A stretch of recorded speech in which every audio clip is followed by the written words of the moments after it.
gratis lah ya, gratis. Cuman ya saya meminta keikhlasannya bagi teman-teman untuk saya rekam dan nanti hasilnya diupload ke kanal YouTube Belajar Pengadaan ya. Jadi biar bisa spreading lagi ini ya, biar bisa apa dilihat lagi, bisa apa bisa ya pelajari lagi teman-teman yang lain ya. Itu ya kalau masalah AdSense segala macam ya niatan kan macam-macam lah, walaupun tidak seberapa lah ya. Kalau dibandingkan dengan ya, insya Allah kebaikan yang kita sebarkan, insya Allah seperti itu. Gitu ya. Jadi mohon perkenannya ya apabila ada yang tidak berkenan untuk direkam dan diupload di YouTube, ya silakan untuk eh, tidak mengikuti acara ini. Saya minta disclaimer seperti itu aja. Gitu Mas Awan ya dan teman-teman semuanya ya. Jadi ini kita rekam dan kita upload di Oke, YouTube. Mas. Seperti itu. Oke. Oke, Mas, lanjut, Mas. Ya, nah kemudian untuk sesi berikutnya silahkan diatur ya sama Mas Wawan ataupun sama Mas Dika kemarin ya, dan teman-teman yang lain. Nah, kira-kira untuk selanjutnya mau kapan lagi di waktu malam? Apakah mau seminggu 2 kali atau hari kapan? Katanya kan ada grupnya atau WA atau Telegram grup. Nah, silahkan diskusikan kira-kira untuk sesi berikutnya mau hari apa ya. Nah, nanti kita adakan lagi acaranya. Ya kurang lebih sampai pendaftaran P3K berakhir atau nanti setelah berakhir P3K pun mau dilanjutkan silahkan ya. Eh, kita menyesuaikan saja dengan kebutuhan ya. Intinya sebetulnya yang merasa senang dan harus berterima kasih saya sebetulnya karena bisa berkesempatan untuk sharing dengan teman-teman semuanya. Itu ya sebagai awalan bagi yang belum kenal, siapa tahu ada yang belum kenal dan saya bukan artis ya, tidak main di sinetron dimanapun, hanya bolak-balik Jakarta Bogor saja. Ya saya Heldi Idiatna, kalau sehari-hari di gedung LKPP itu bekerja ya, di LKPP sehari-hari. Sebelumnya pernah di Pemkot Bogor, basic saya sebetulnya survei pemetaan. Di Pemkot Bogor saya 2004 sampai 2012, setelah 2013 baru masuk ke LKPP. Seperti itu. Ya apa? Walaupun basic saya survei pemetaan, namun ya waktu dulu ketika masuk PNS ya lebih banyak berkecimpung di pengadaan sehingga akhirnya ya jatuh cinta lah kepada pengadaan barang jasa dan sekarang ya alhamdulillah sudah menjadi Japung pengelola pengadaan barang jasa di AKPP di KPBD AKPP seperti itu. Itu ya sebagai perkenalan. Nah silahkan nih dari Pak Adi saya sering belajar dari YouTube. Nah silahkan untuk lebih lanjutnya bisa mengunjungi di blog healthy.net ya. Kalau yang belum tahu saya juga ada blog healthy.net. Healthy.net ya. Healthy nama saya pakai I ya. Healthy.net. Nah silakan di situ ada kontak-kontak, WA grup, Telegram grup ya ataupun informasi-informasi lainnya terkait pengadaan. Kemudian juga untuk kanal YouTube di Belajar Pengadaan silahkan ketika belajar pengadaan. Kemudian apa ya untuk informasi lainnya silahkan di Instagram juga ada sekali-kali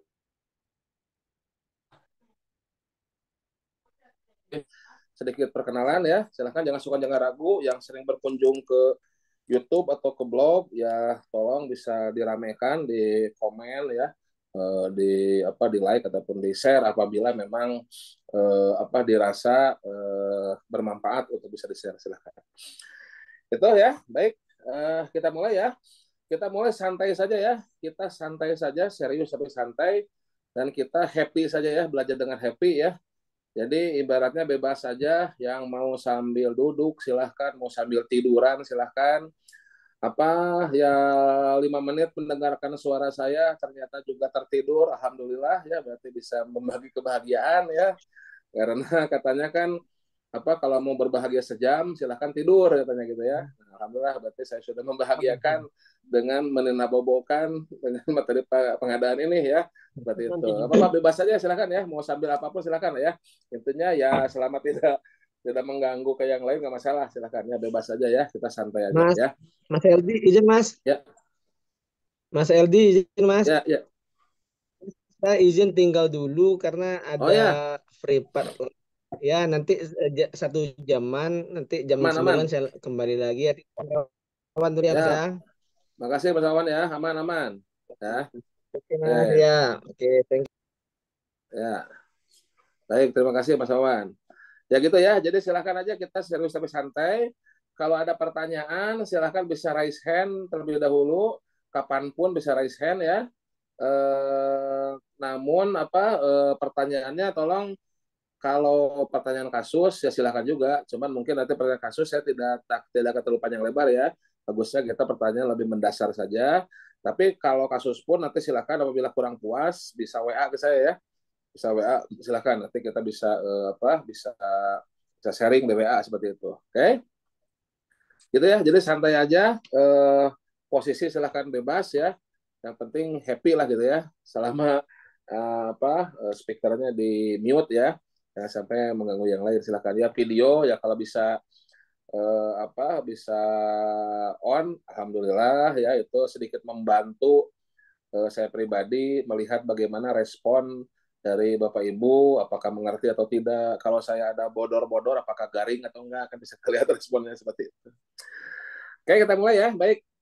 Nah ini karena banyak request terkait P3K ya, saya akan coba memfokuskan ke P3K ya.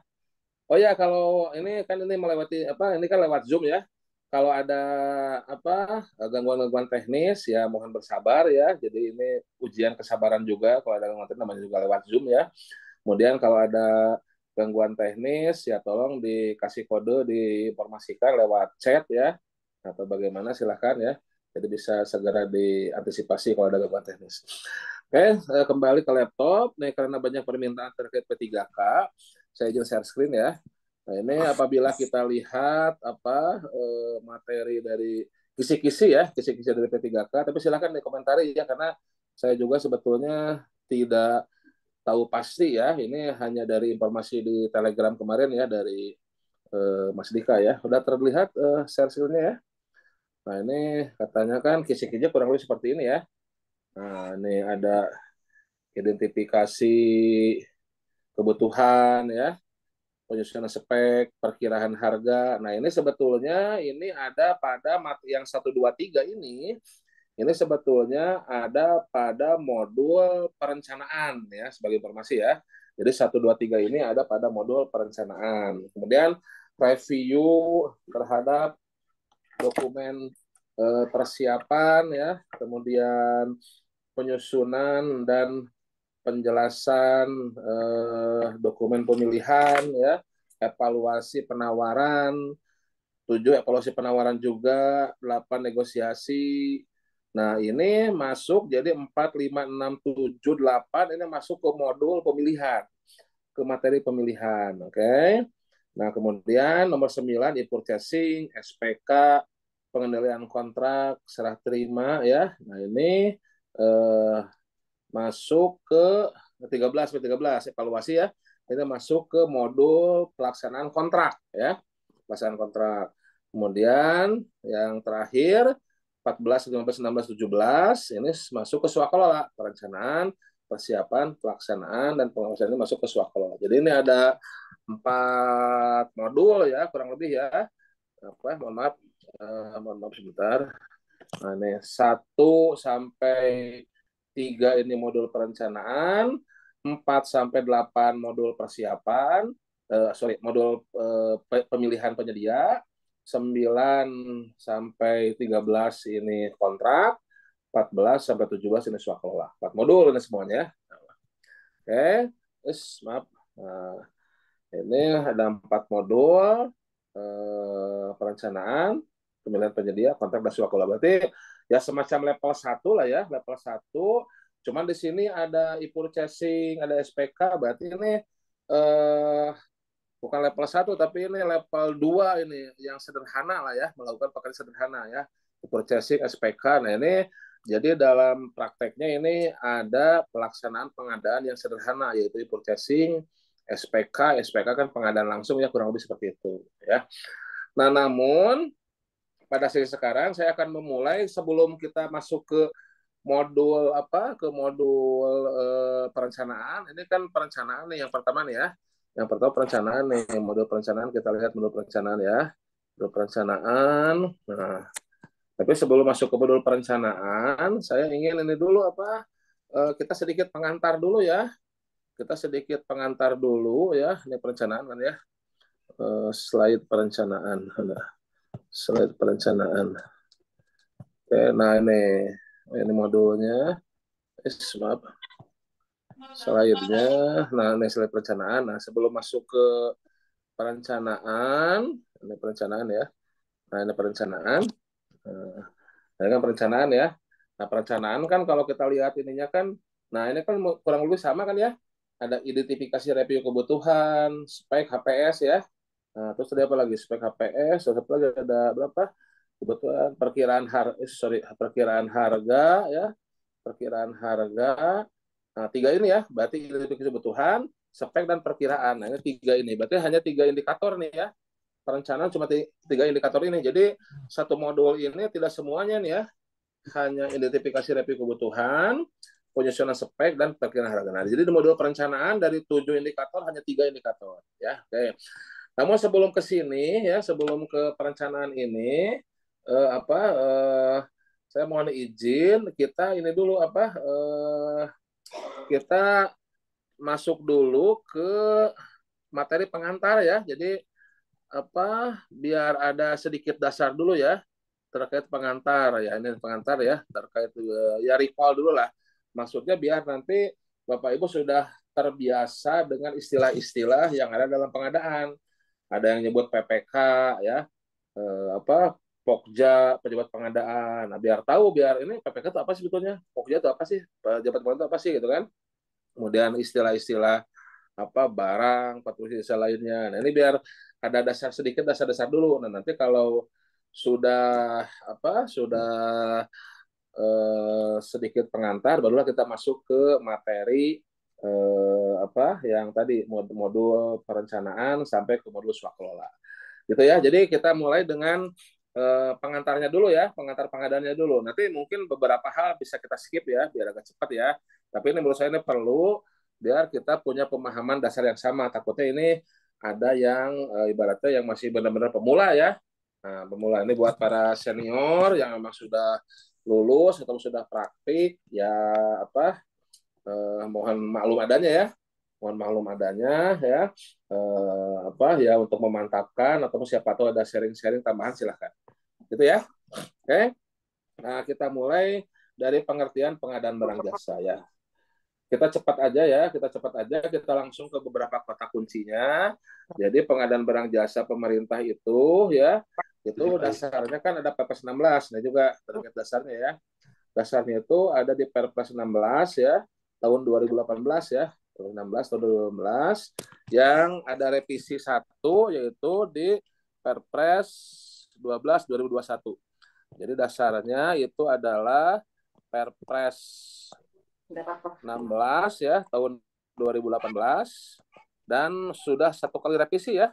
1 kali revisi ya, itu Perpres 12 tahun 2021.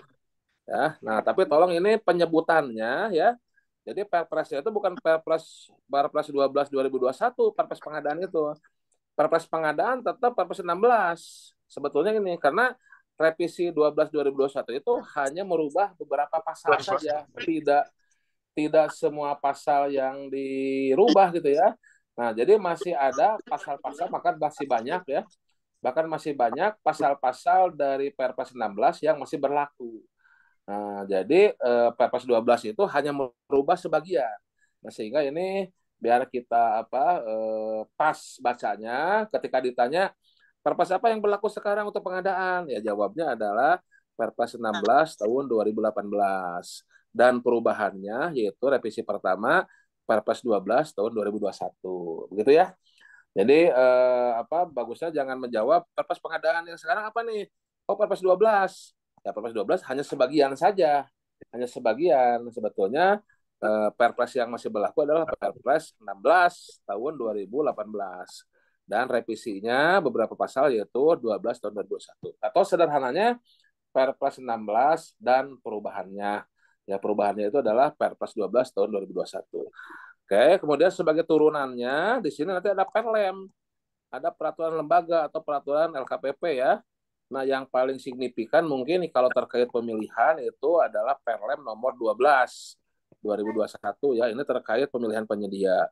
Kemudian terkait perencanaan PLM 11, terkait perencanaan ya. Kemudian ya dua inilah yang signifikan lah. Kalau pengecualian kan ini sudah sedikit banyak agak melipir dari Perpres ya. PLM 5 ada ya yang terkait pengecualian. Dan PLM 13 terkait darurat. Tapi mungkin yang lebih ini dua nih.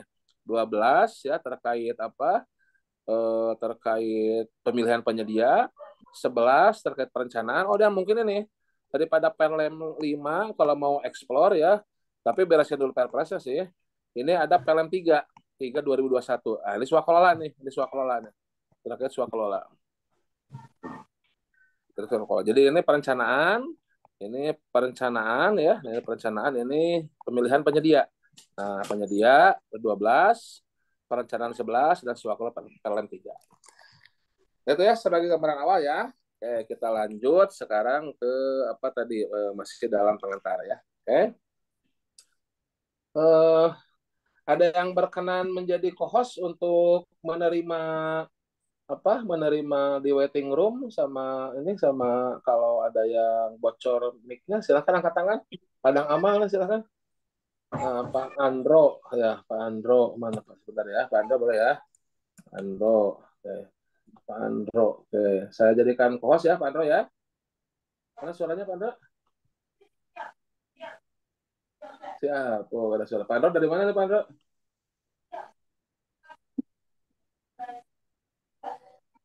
Pak Andro dari mana Pak Andro? Oh Ternate ya. Nah udah, saya jadikan co-host ya Pak Andro ya. Mohon dibantu untuk ini ya, untuk apa add yang waiting list ya. Tapi yang namanya ini ya, yang namanya bagus aja ya. Kalau yang namanya aneh-aneh jangan dimasukin. This is spam ya. Oke, terus ada yang bocor, tolong di mute ya. Makasih Pak Andro ya. Semoga jadi amal ibadah ya. Oke, kita lanjut ya. Nah, jadi apa? Dari aturan tersebut, Perpres 16 dan perubahannya ya. Nah, ini ada definisi pengadaan berbasis pemerintah. Ini kita ambil langsung aja kata kuncinya ya. Yaitu pertama, yaitu kegiatan pengadaan ya sebetulnya ada kesalahan definisi logika ya. Ini kan nasi goreng adalah nasi yang digoreng, pengadaan adalah kegiatan pengadaan. Ya, ini pengadaan di sini mungkin sebetulnya kegiatan belanja atau kegiatan apa mengadakan ataupun kegiatan swakelola ataupun pemilihan penyedia ya. Nah, ini kata kuncinya adalah yang dilaksanakan oleh kementerian, lembaga dan perangkat daerah ya. Nah, ini KLPD suka disingkat KLPD. Kalau ada singkatan KLPD itu adalah kependekan dari kementerian, lembaga atau perangkat daerah. Oke. Perangkat daerah di sini bukan Pemda ya, tapi OPD ya. Ini adalah OPD karena PA di dinas itu perangkat daerahnya adalah OPD, dinas-dinas perangkat daerah pengguna anggaran, maaf. Pengguna anggaran di Pemda itu adanya di perangkat daerah ataupun di dinas-dinas. Jadi kepala dinas itu sebagai pengguna anggaran. Tapi kalau di kementerian itu menteri pengguna anggarannya. Nah, tapi didelegasikan biasanya untuk kegiatan pengadaannya ke KPA-nya, misalnya ke SES-nya, ke dirjennya, atau ke di bawahnya ya yang megang anggaran. Lembaga juga pengguna anggarannya itu adalah kepala lembaga ya. Nah, tapi kalau perangkat daerah di sini pengguna anggarannya bukan bupati, wali kota, gubernur bukan, tapi kepala dinas. Jadi perangkat daerah di sini adalah dinas-dinas ya, OPD-OPD seperti itu. Oke. Itu kata kunci pertama. Jadi kegiatan pengadaan ya baik swakelola atau penyedia yang dilakukan di KLPD itu kata kunci pertama. Kemudian yang kedua, dananya dari APBN APBD. Oke. Jadi kalau dananya bukan dari APBN APBD, dananya dari apa? Misalkan dari keuntungan perusahaan ya, itu berarti tidak termasuk yang diatur dalam PP 16. Nah, kemudian kata kunci yang ketiga adalah prosesnya mulai dari identifikasi kebutuhan sampai dengan serah terima pekerjaan. Bukan dari pengumuman tender sampai dengan tanda tangan kontrak, bukan. Bukan dari identifikasi kebutuhan sampai dengan proses pekerjaan selesai, bukan. Ya, tapi dari perencanaan, yaitu dimulai dari identifikasi kebutuhan sampai dengan selesai pekerjaan dengan serah terima si pekerjaan. Nah, jadi kalau kita lihat tahapan pengadaan itu ada tiga ya, tahapan besar pengadaan itu ada tiga ya. Itu pertama ada perencanaan ya, perencanaan. Ini mohon maaf tulisan saya agak kurang bagus ya. Ini malum saya dokter ya, bukan dokter, dokter, monok di kantor ya. Atau rektor mungkin ngerek di kantor, jadi tulisannya jelek nih ya. Ini perencanaan tapi kurang lebih saya ada suaranya kan, jadi ini ngerti ini perencanaan ya mudah-mudahan ya. Kemudian yang kedua ada persiapan, ini tahapan pengadaan ya, tahapan besar pengadaan. Kemudian ada pelaksanaan. Oke, pelaksanaan. Oke, nah tulisan doktor. Nah, perencanaan dimulai dengan kegiatan identifikasi kebutuhan yang nanti kita bahas. Yang sesuai dengan apa? Sesuai dengan kisi-kisi ini ada nih kan. Ini ada nih identifikasi kebutuhan ya. Nanti kita bahas di sini kan ya. Di perencanaan pertama itu adalah identifikasi kebutuhan. Nah, jadi tahapan awal dari perencanaan adalah identifikasi kebutuhan ya, kebutuhan. Nah, gitu kan. Nah, nanti di sini persiapan ada persiapan pengadaan ya. Ada persiapan pengadaan. Nah, di persiapan pengadaan ini ada PPK, membuat spek, membuat HPS, dan membuat draft kontrak. Nah, ini kan nanti spek HPS kita bahas juga nih ya. Nah, termasuk ini nih. Nah, ini kan menyusun spek, perkiraan harga tanpa sendiri, tapi ya kurang lebih mirip lah, nanti kita jelaskan ya. Nah, ini adalah proses di persiapan pengadaan. Nah, di sini nih, di persiapan pengadaan. Di persiapan pengadaan. Persiapan pengadaan. Kemudian persiapan ini juga ada persiapan pemilihan. Jadi persiapan itu dibagi dua, pemilihan. Oke. Nah, di persiapan pemilihan ini nanti dokumen ini gitu, dokumen persiapan pengadaan dari PPK ya, ini PPK ya maaf tulisannya. Nah, ini diserahkan ke Pokja, ke UKPBJ atau Pokja ya, ke UKPBJ atau Pokja atau ke pejabat pengadaan untuk dilakukan review. Nah, ini juga ada nanti kan untuk dilakukan review DPP. Nah, nanti ada di sini kan, nanti maksudnya kisi-kisinya masuk juga kan, ya, ada review. Nah, nomor 4 nih, review terhadap dokumen persiapan. Gitu ya. Nah, hasil dari review ini oleh Pokja dibuat dokpil nanti, dokumen pemilihan. Kalau tadi PPK membuat dokumen persiapan pengadaan, nanti Pokja membuat dokumen pemilihan. Oke, hasil dari review ini ya. Hasil dari review ini. Nah, dokpil ini nanti akan dipakai untuk proses pelaksanaan pemilihan. Ini kan pelaksanaan itu ada dua juga. Jadi kalau di split ya, nah ini kan ada tiga proses besar ya. Nah ini apa persiapan. Nah ini apa pelaksanaan pun ada pelaksanaan pemilihan, ada pelaksanaan kontrak. Sorry, ada pelaksanaan kontrak. Nah ini tadi masalah review DPP, pembuatan dokpil itu ada di pelaksanaan pemilihan. Nah baru setelah dapat pemenangnya, tanda tangan kontrak ya, tanda tangan kontrak gitu ya. Nah barulah pelaksanaan kontrak. Di sini ada pemeliharaan. Nah terakhir ada serah terima pekerjaan. Nah inilah ujung ke ujungnya nih. Jadi proses pengadaan itu mulai dari identifikasi kebutuhan sampai dengan serah terima pekerjaan. Itu definisinya ya. Per definisi seperti itu. Oke. Nah, jadi inilah definisi pengadaan. Jadi mulai dari identifikasi kebutuhan sampai dengan serah terima hasil pekerjaan. Nah, kurang lebihnya ya tadi gambarannya.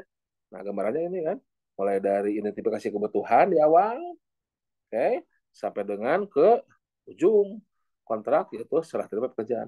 Bukan mulai dari pemilihan sampai dengan tanda tangan. Ini tengah-tengahnya aja. Tapi kalau ujung ke ujung adalah identifikasi kebutuhan sampai dengan serah terima hasil pekerjaan.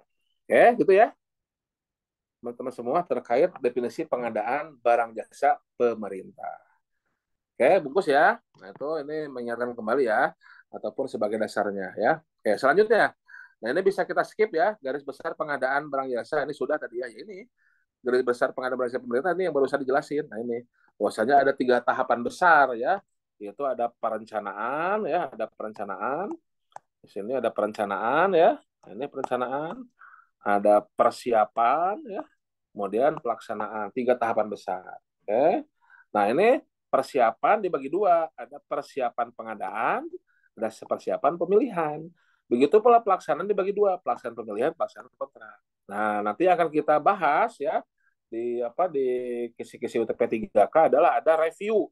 Ada identifikasi kebutuhan. Nah ini di awal perencanaan nih, demi kebutuhan. Terus ada membuat spek, membuat HPS. Nah ini di persiapan pengadaan, PPK nih yang membuat spek, membuat harga perkiraan. Dituangkan dalam dokumen persiapan pengadaan. Nanti dokumen persiapan pengadaan diberikan ke UKPBJ kepada Pokja. Nah, di review nih, ini juga ada kisi-kisinya nih P3K nih. Nah, review dibuatkan dokpil, oke. diberikan dokpil. Nah, ini nanti dokpil itu dilakukanlah proses pemilihan. Nah, proses pemilihan di sini nanti ada evaluasi apa? Ada evaluasi dokumen penawaran ada nih. Nah, ini kan ada penyusunan dokpil nih, susunan dokpil ada penjelasan, ada evaluasi kualifikasi, ada evaluasi apa penawaran, tapi nah cuma harga terendah aja dan ada negosiasi. Nah, gitu ya. Ini sebagai gambaran umum dari tahapan pengadaan. Oke. Nah, ini gambar-gambar besarnya. Nanti kalau swakelola ini terakhir deh swakelola ya. Nah, lanjut ya. Nah, ini sudah ya. Jadi di LPD apa yang LPBD. Nah, ini ada tambahan bagaimana kalau pinjaman hibah luar negeri. Bagaimana pinjaman atau hibah dari dalam atau luar negeri. Itu juga termasuk Perpres 16. Kecuali ada peraturan ataupun kecuali ada klausul dalam kontraknya yang mengatur berbeda ya. Jadi kalau tidak ada apa mengatur berbeda di dalam klausul kontraknya, maka ini termasuk apa? Termasuk Perpres 16. Termasuk yang diatur dalam Perpres 16 ya, kecuali ada aturan yang apa yang mengatur berbeda di dalam pasal-pasalnya di dalam pasal-pasal kontraknya seperti itu. Oke, tapi kalau apa? Kalau tidak ada yang mengatur berbeda, misalkan mengatur berbeda itu begini, konsultannya harus dari Belanda, konsultannya harus dari Jepang, pengawasnya dari Cina. Nah, kalau ada aturan itu berarti kita mau tidak mau karena dia peminjam, dia yang mereka sudah berbaik hati meminjamkan uang, mereka sudah berbaik hati memberikan hibah, ya mau tidak mau kita ikuti. Tapi kalau tidak ada klausul yang berbeda, maka apa aturan mainnya tetap kembali ke Perpres gitu ya. Oke, okay? Gitu ya. Nah, ini ruang lingkupnya. Nah, selanjutnya, nah ini juga ini tidak keluar di ujian ya, tidak keluar di ujian, tapi ini sebagai tools ya, sebagai dasar untuk menjawab ya. Jadi biasanya kalau dalam soal level 1 ya dasar terutama ya, itu apa dalam soal itu tidak ada yang nyebutin, jarang yang nyebutin pada pengadaan barang, enggak, nyebutinnya pada pengadaan laptop. Oh, pengadaan laptop itu barang. Oh, pada pengadaan pembangunan gedung, oh gedung itu konstruksi. Perencanaan, pengawasan, pembangunan jalan, oh itu konsultan. Pada pengadaan jasa internet provider, oh itu jasa lainnya. Pengadaan catering atau security, oh ini jasa lainnya. Jadi di dalam soal biasanya tidak nyebut langsung pada pengadaan konstruksi. Jarang itu, jarang yang soal seperti itu ya. Adanya apa? Nyebutin. Nah, kita bisa harus menganalisis. Oh, ini laptop, pengadaan meja, pengadaan furniture, oh ini barang. Nah, oh, jalan, gedung, oh ini konstruksi. Oh ini konsultan, oh ini jasa lainnya. Nah, kenapa kita harus bisa mengidentifikasi apa jenis barangnya? Karena untuk setiap jenis barang, nanti tata cara pengadaannya akan sedikit banyak berbeda. Contohnya ini, contohnya misalkan apa? Nah, ini contohnya misalkan nah ini untuk pemilihan penyedia, untuk metode pemilihan penyedia. Nah, untuk metode pemilihan penyedia, ini yang jasa konsultan suka beda jauh nih. JK ini konsultan ya, jadi B, PKJL. B itu barang ya, B itu barang, PK itu pekerjaan konstruksi, JL itu jasa lainnya, JK itu jasa konsultansi. Nah ini JK ini jasa konsultansi suka beda jauh nih. Tapi kalau BPKJL beda tipis. Tapi beda tipis juga beda. Sehingga kita ketika ada soal harus bisa menganalisa ini termasuk pengadaan apa nih? Apakah barang, membangun gedung, oh konstruksi, jasa security, cleaning service, apa catering, oh jasa lainnya, atau AMDAL, perencanaan, penasehatan, kajian, oh jasa konsultan. Nah sehingga kita bisa menentukan nanti ini yang ditanyakan apa. Oh kalau ditanyakan misalkan metode pemilihan. Nah untuk barang, konstruksi jasa lainnya sama ini metode pemilihannya. Itu kalau barang jasanya sudah dalam katalog, maka lakukan di processing. Kalau sampai dengan 200, lakukan pengadaan langsung. Kalau masuk ke kriteria tertentu, kondisi khusus, pasal 38 ayat 5, lakukan penunjukan langsung. Kalau penyedianya sudah banyak disikap, speknya umum, speknya standar, lakukan tender cepat, seperti itu ya. Nah ini itu untuk BPKJL, untuk barang, konstruksi, dan jasa lainnya. Nah ini akan berbeda kalau apa? Kalau jasa konsultan ya. Kalau jasa konsultan ini metode pemilihannya cuma ada 3. Hipotesis nggak ada dia di konsultan ya. Ini hanya pertama pengadaan langsung, dan pengadaan langsungnya pun nilainya tidak sampai 200, itu hanya sampai dengan 100 untuk konsultan. Jadi konsultan itu nilai pengadaan langsungnya sampai dengan 100 juta. Beda dengan BPKJL, BPKJL kan cuma 200. Kemudian penunjukan langsung ada. Nah, kemudian istilah tender di konsultan itu namanya seleksi untuk nilai di atas 200 begitu. Nah, makanya ketika ada perencanaan, pengawasan, AMDA, oh ini konsultan. Nah, berarti metodenya hanya seleksi, pengadaan langsung, penunjukan langsung, atau pemasukan penawaran. Nanti dalam pemasukan penawaran, kalau konsultan hanya kenal satu file, dua file saja. Ini kan JK nih. Nah, ini satu file sama dua file aja, tidak kenal dua tahap kalau konsultan. Nah, tapi jadi konsultan suka beda jauh ya. Konsultan suka beda jauh. Jenis kontrak pun nih suka beda jauh. Nah, tapi BPKJL pun barang kontribusi jasa lainnya pun suka beda-beda, beda-beda tipis lah ya. Contohnya ada jaminan. Nah, ini jaminan nih. Nah, jaminan. Nah, ini konstruksi jaminannya lengkap. Semua jaminan dipakai di konstruksi. Oke? Nah, tapi kalau konsultan dia tidak pakai jaminan, hanya uang muka saja. Itu pun kalau dikasih. Kalau nggak dikasih berarti nggak ada jaminan sama sekali kalau konsultan. Konstruksi semuanya pakai jaminan. Nah, kalau jasa lainnya hanya jaminan pelaksanaan dan jaminan pemeliharaan jasa lainnya. Barang hanya jaminan pelaksanaan. Jaminan pemeliharaan itu diganti oleh sertifikat garansi. Oke, jaminan uang muka ya kalau memang diberikan uang muka. Nah, ini beda tipis nih. Makanya di awal kita harus tahu soal itu yang ditanyakan itu apa nih, yang ditanyakan ini, soal ini apa yang ditanyakan, apakah untuk pengadaan barang, apakah untuk pekerjaan konstruksi, atau untuk pengadaan jasa lainnya. Sebentar, ini nggak muncul slide-nya ya. Slide-nya muncul nggak ya? Nggak ya? Nih, sinyal nih. Mohon informasi, slide-nya sudah muncul belum? Atau hanya tampilan home aja? Agak lambat ini. Muncul slide-nya ya? Belum. Muncul. Nah, ini berarti agak loading nih ya. Sabar ya. Nah, ini jam kesabaran. Sabar ya. Nah, ini. Memang kalau Zoom begini, emang ini kita plus belajar ini ya, belajar manajemen kolbu ya kalau kata Agim ya, belajar spiritual kalau kata Supi ya, Sunda Pisan ya, belajar spiritual, belajar kesabaran. Oke, masuk udah ya. Nah, ini kita harus tahu dari awal. Ini kita mau melakukan pengadaan apa nih? Apakah pengadaan barang? Ya, barang berarti benda yang hidup, yang mati, yang diperjualbelikan ya. Atau pekerjaan konstruksi, kita membangun sesuatu, bangun jembatan, bangunan gedung, membangun jalan, atau membangun kapal, bahkan itu konstruksi. Atau jasa lainnya berarti lebih ke skillware, keterampilan memasak, catering, keterampilan membersihkan, cleaning service, keterampilan menjaga gedung itu security, keterampilan memindahkan barang, logistik, keterampilan membuat acara, event organizer, itu jasa lainnya. Atau brainware, olah pikir, tenaga ahli, nah itu jasa konsultan, perencanaan, pengawasan, supervisi ya, kajian, analisis, roadmap, itu jasa konsultan.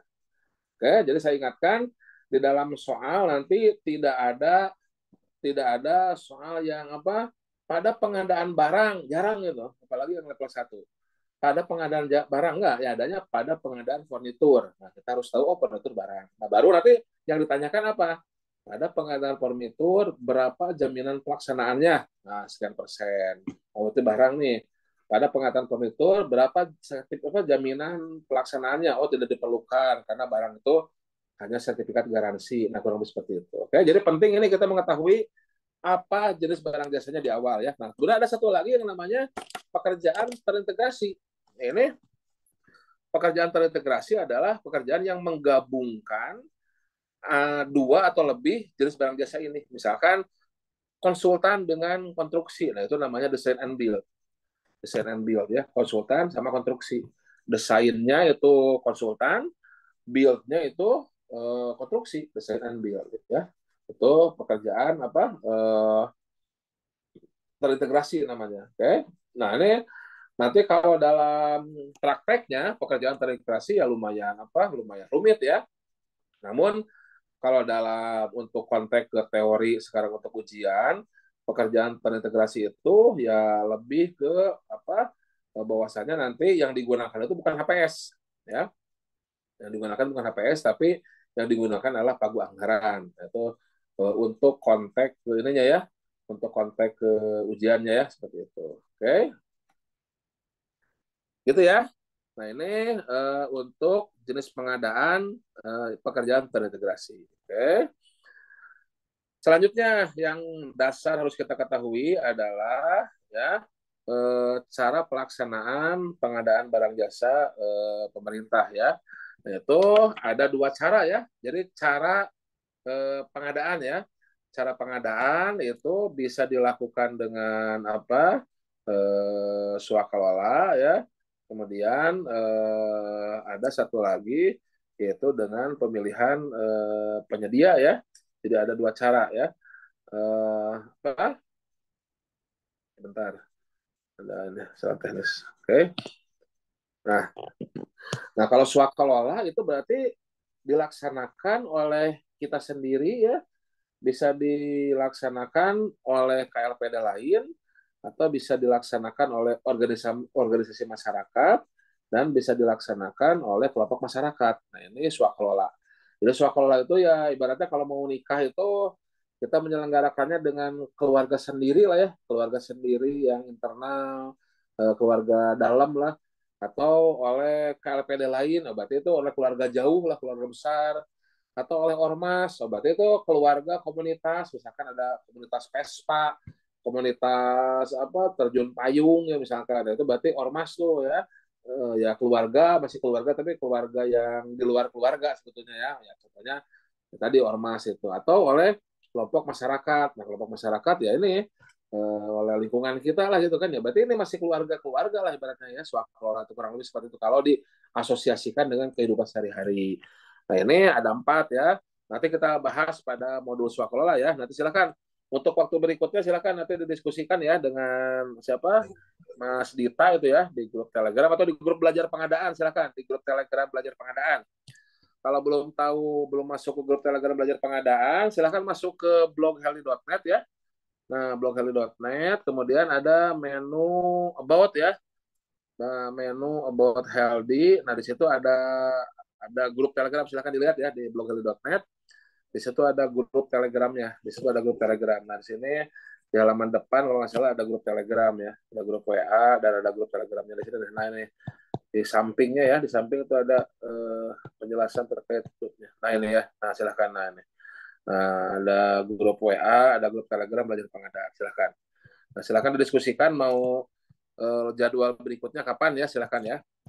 Nah kemudian ada dengan penyedia ya, dengan penyedia. Nanti swakelola ada modul tersendiri ya untuk swakelola. Nah penyedia ini nanti sebetulnya untuk apa pemilihan penyedia ada kan tadi masalah evaluasi kualifikasi evaluasi dengan harga terendah, nah itu dengan penyedia sebetulnya. Nah itu ya poin-poin apa dasarnya ya, poin-poin dasarnya ya. Oke. Nah selanjutnya, ada tujuan. Ini silakan bisa dibaca ya. Intinya maksudnya ada tujuan kebijakan ini.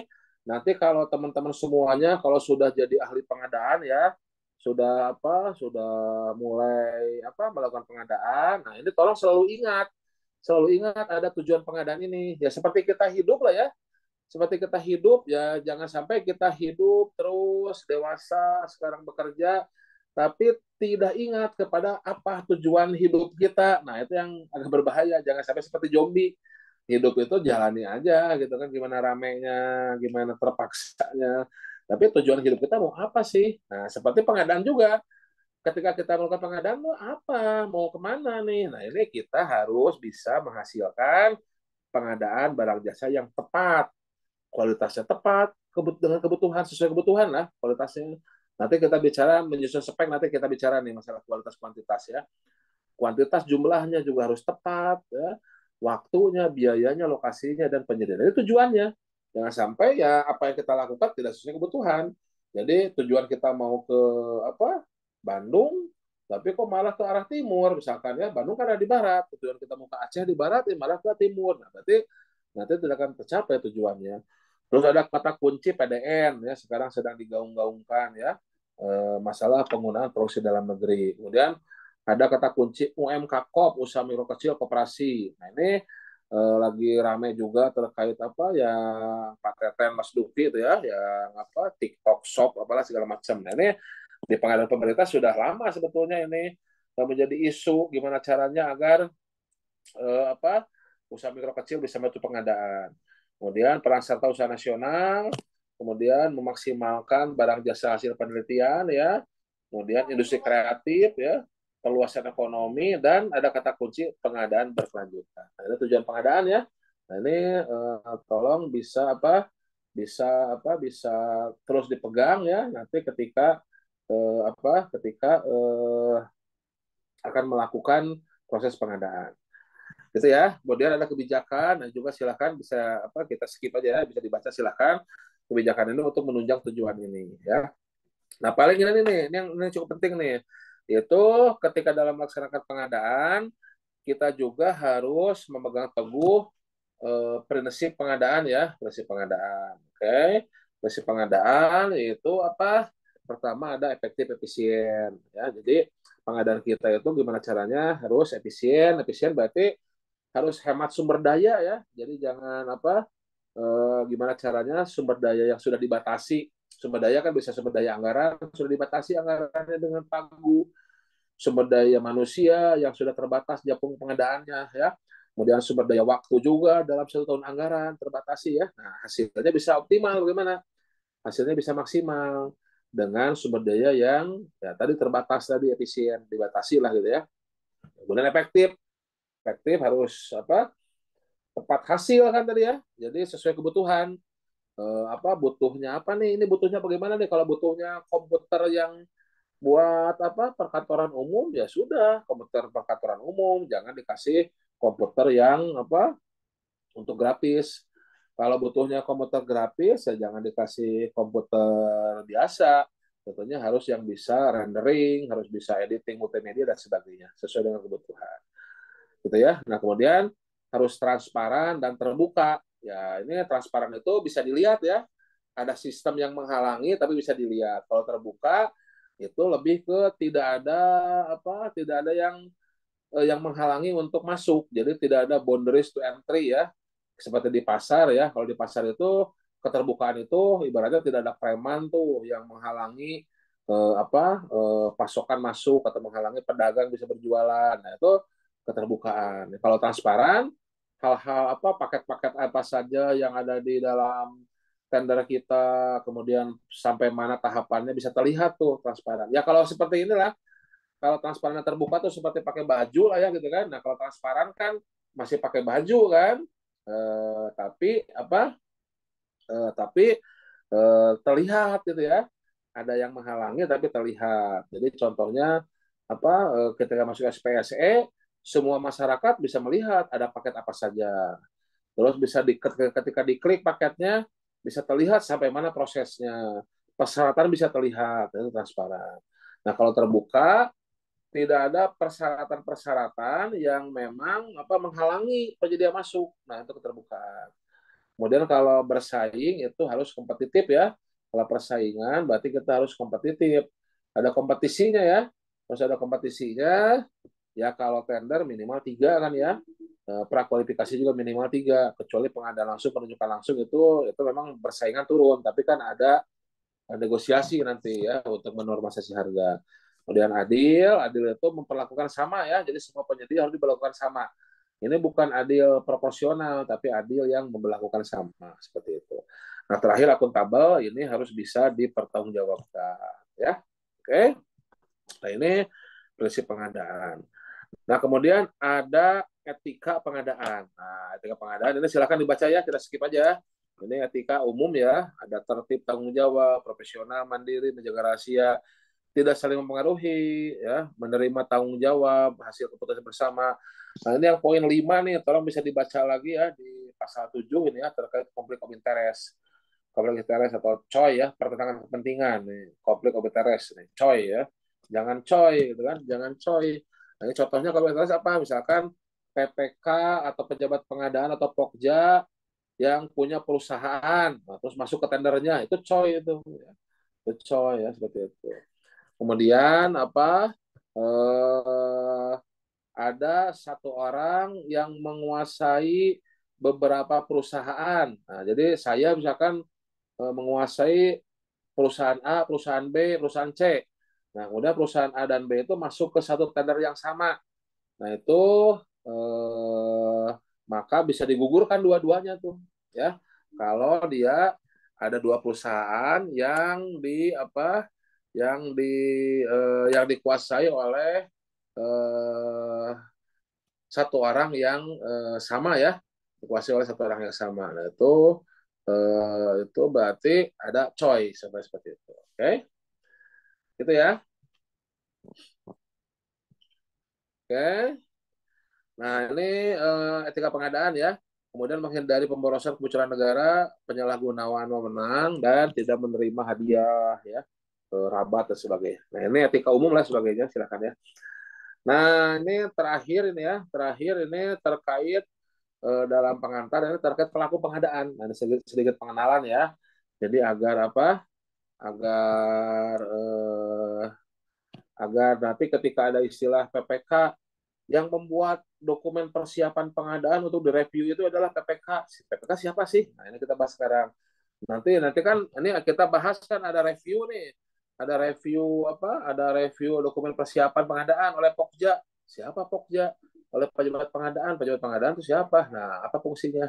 Nah, kita jelasin di sini ya. Nah, jadi dalam pengadaan manusia pemerintah ini ada satu, dua, tiga, empat, lima, enam, tujuh ya, kurang lebih ada tujuh ada tujuh pelaku pengadaan ya, para pihak ya, pihak yang terlibat langsung. Nah, ini kita mulai dari tengah ya. Kita mulai dari tengah ya. Nah, pertama ada pengguna anggaran ya dan kuasanya. Nah, ini pengguna anggaran nih yang memegang DIPA ya, yang punya anggaran. Nah, kalau di kementerian, pengguna anggaran itu menteri. Kalau di lembaga, pengguna anggaran itu kepala lembaga.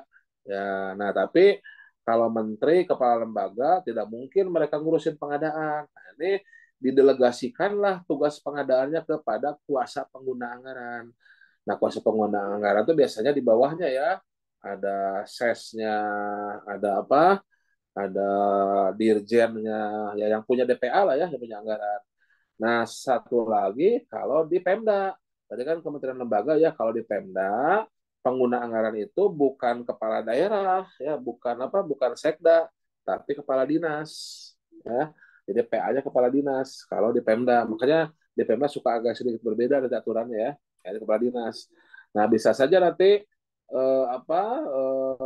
pengadaannya kepala dinasnya sibuk didelegasikan ke kuasa pengguna anggaran, bisa ke sesnya, sekretaris dinasnya atau ke kepala bidangnya eselon tiganya, nah, yang menjadi kuasa pengguna anggarannya.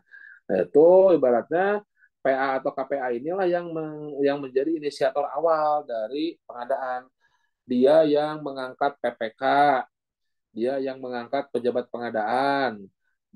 Tapi kalau Pokja bukan oleh PA ya, Pokja itu oleh kepala daerah, kalau di Pemda oleh menteri ya, atau oleh kepala lembaga, kalau KPBJ-nya ya, Pokjanya ya.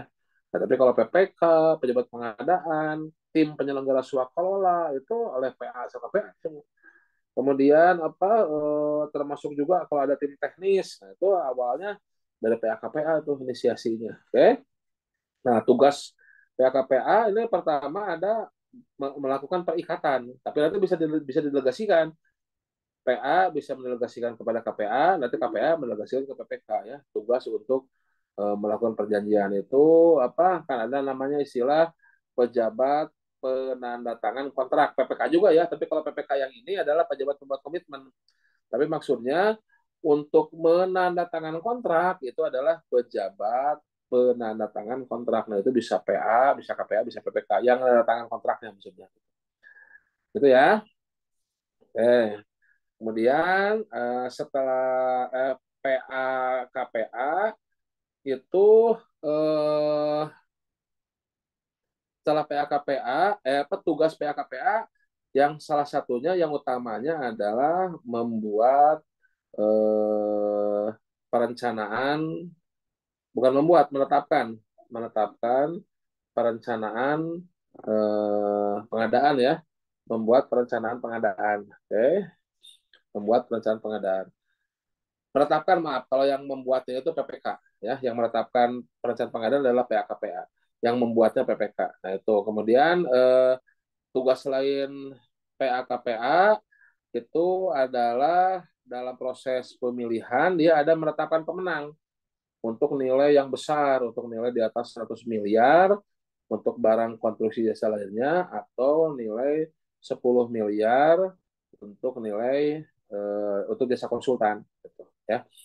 Nah, kemudian ada pejabat membuat komitmen atau PPK. Nah, PPK ini dia yang membuat perencanaan pengadaan. Nah, nanti yang membuat membuat spek, membuat HPS ya, kemudian membuat membuat draft kontrak ya, membuat dokumen persiapan pengadaan. Ini ada beberapa pertanyaan lebih ke administratif ya.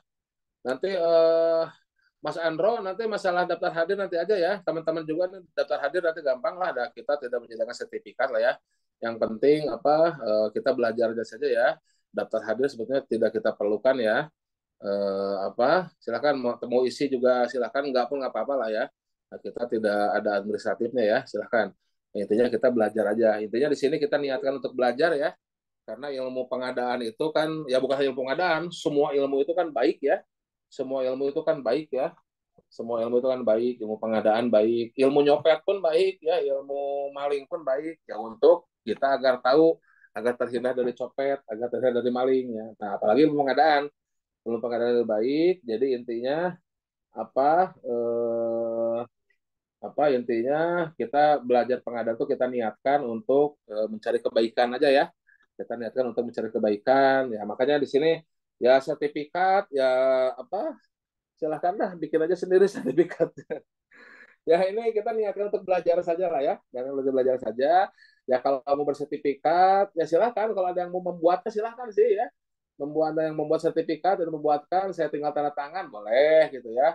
Tapi tentunya nanti kan ya ada mekanismenya nih, harus bertanggung jawabnya bagaimana. Itu ya ini intinya kita belajar sama-sama ya seperti itu.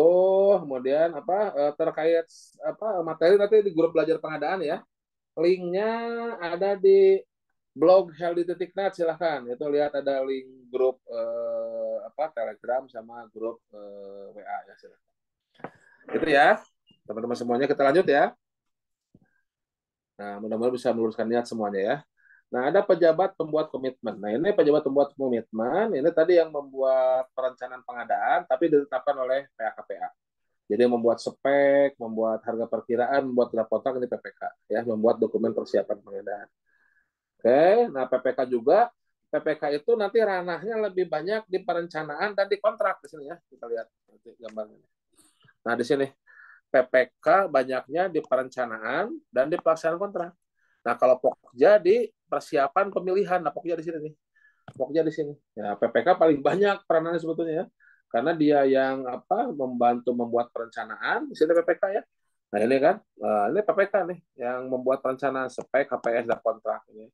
Ya, perencanaan kan, ya perencanaan ya. Nah, perencanaan dan persiapan pengadaan lah ya. Nah, kemudian di pelaksanaan kontrak nanti pelaksanaan sini nih, PPK juga. Nah, kalau Pokja sih hanya di pemilihan nih. Hanya lebih persiapan pemilihan dan pelaksanaan pemilihan aja. Hanya pemilihan aja, Pokja. Ya. Nah, sebetulnya makanya banyak yang berat ya menjadi PPK nih, menjadi pejabat pembuat komitmen. Karena tugasnya tadi di perencanaan, membuat spek, HPS, draft kontrak, dan pelaksanaan kontrak itu yang paling utama. Nah, kemudian kalau Pokja dan pejabat pengadaan itu sama-sama melakukan pemilihan. Kalau pejabat pengadaan satu orang, kalau Pokja itu minimal 3 orang tim ya, dan bisa ditambah lagi sesuai kebutuhan, tapi harus ganjil 3, 5, 7, 9 gitu ya, karena biasanya teman-teman Pokja tuh ganjil biasanya ya, bukan ganjil orangnya ya, tapi ganjil hitungannya lah seperti itu. Oke. Nah, pejabat pengadaan satu orang ini untuk mengadakan pengadaan langsung, nanti kita bahas. Pengadaan langsung itu tadi nilainya sampai dengan 200 untuk BPKJL atau sampai dengan 100 untuk jasa konsultan pengadaan langsung. Nah, ini dibatasi sampai dengan 200. Untuk e-purchasing sampai dengan 200. Nah, kalau Pokja ini melakukan proses pemilihan penyedia yang di luar dari pengadaan langsung, tadi ya, dari pengadaan langsung. Jadi untuk tender seleksi ini Pokja, gitu ya. Ini gambaran umum aja ya. Nanti silakan nanti untuk detailnya silakan dibaca ya. Silakan dibaca modulnya ini atau bisa lihat di ya kanal YouTube saya ada yang lebih detail ya. Silakan. Ini kita review secara umum dulu ya dalam pengantar. Karena kan di pengantar tidak ada dalam kisi-kisi P3K ya. Saya coba fokus dulu ke. Kemudian ada yang namanya tim penyelenggara swakelola. Nah, ini nanti kita bahas di bab swakelola ya. Nanti untuk pertemuan berikutnya silahkan bisa ditentukan, didiskusikan lah di grup ya, di grup Telegram mau kapan lagi silahkan ya. Nah ini ada 3 tim, ada tim persiapan, tim pelaksana, dan tim pengawas. Tidak ada tim perencana ya, karena yang merencanakan itu user dari PA-nya. Jadi saya ulangi, penyelenggara swakelola ada 3, yaitu tim persiapan, tim pelaksana, dan tim pengawas. Tidak ada tim perencana. Oke, ya nanti kita bahas di unit kompetensi swakelola. Oke. Kemudian ada agen pengadaan. Nah, ini kalau agen pengadaan itu ada di apa? Agen pengadaan itu adalah yang menggantikan Pokja dan yang menggantikan PPK itu kan, ya. Yang menggantikan PPK, yang menggantikan Pokja atau PPK. Nah, ini bisa bisa dari UKPBJ atau dari swasta agen pengadaan ini ya. Nah, misalkan kalau dia sebagai Pokja nih, saya misalkan ya dari UKPBJ LKPP membantu KPU tuh ya, membantu OIKN dalam proses pengadaannya. Nah, itu berarti saya sebagai agen pengadaan tuh. Agen pengadaan bagi KPU, agen pengadaan bagi otorita ibu kota negara baru. Nah, itu sebagai agen pengadaan. Saya berasal dari UKPBJ. Nah, atau bisa juga agen pengadaan dari swasta ya. Misalkan ada teman saya tuh Pak Muji tuh guru saya yang sudah pensiun ya dari LKPP, sekarang udah Purna Bakti ya, ya berarti kan non PNS. Nah, berarti kan dia penyedia kan pelaku usaha. Nah, dia bisa menjadi PPK tuh di KLPD, di hire sebagai PPK, di kota sebagai PPK. Nah, berarti dia sebagai agen pengadaan. Kapan suatu KLPD butuh agen pengadaan? Ya kalau memang pengadaannya belum ini apa maaf, sumber daya pengadaannya belum siap. Misalkan ada daerah pemekaran baru, nah itu kan PPK-nya masih sedikit. Ya selain dari pemekaran baru ya mungkin ada proyek yang besar strategis. Nah kemudian Pokjanya atau KPBJ-nya merasa tidak mampu, merasa kurang untuk melakukannya, maka bisa tuh mencari agen pengadaan untuk membantu proses pengadaannya. Ya seperti KPU lah ya. KPU meminta agen pengadaan dari LKPP tuh untuk membantu pengadaannya. Karena kan untuk pemilu kan strategis tuh, untuk pemilu kan nilainya besar, resikonya juga besar. Nah, berarti kita sama-sama nih dari UKPBJ LKPP membantu KPU sebagai agen pengadaan. Gitu ya gambarannya. Oke, terus selanjutnya ada penyedia. Nah, kalau penyedia ini adalah pelaku usaha yang berkontrak dengan pemerintah ya, yang berkontrak dengan pemerintah untuk melaksanakan kontrak. Oke. Nah, itu para pihak ya. Nah, ini penjelasannya silahkan nanti dibaca, nanti saya share di grup. Silakan ada pertanyaan dulu. Ada pertanyaan silakan. Sambil kita break barang 3 menit ya, sampai 8.40. Dan minta minum tolong. Ada Boleh pertanyaan izin, silakan. boleh Ya izin silakan bertanya, Pak? langsung. Ya silakan. Ya, izinkan nama saya Wildan, Pak, dari Dinas PU Kabupaten Tasik. Siap. Terkait Silakan. pelaku pengadaan, Pak, PPK. Di dinas kami itu ada kepala bidang yang belum memiliki sertifikat dasar atau level 1. Sehingga yang jadi PPK bukan eselon 3-nya, Pak, tapi kasihnya lah kalau di ini. Nah, itu Ya.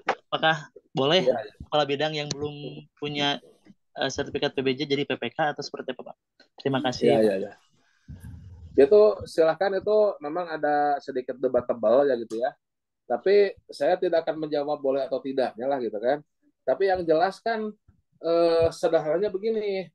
Ada ini kalau saya asosiasikan ya, ada kepala bidang yang ibaratnya jenderal lah, ada jenderal, yang tidak punya SIM, dan juga ya pasti tidak punya SIM. Tapi misalkan ya, anggap ini mah di negara lain ya, bukan di Indonesia ya, di negara lain lah, ini di negara tetangga yang sudah maju kan bikin SIM-nya itu apa real ya, beneran ya, diuji beneran.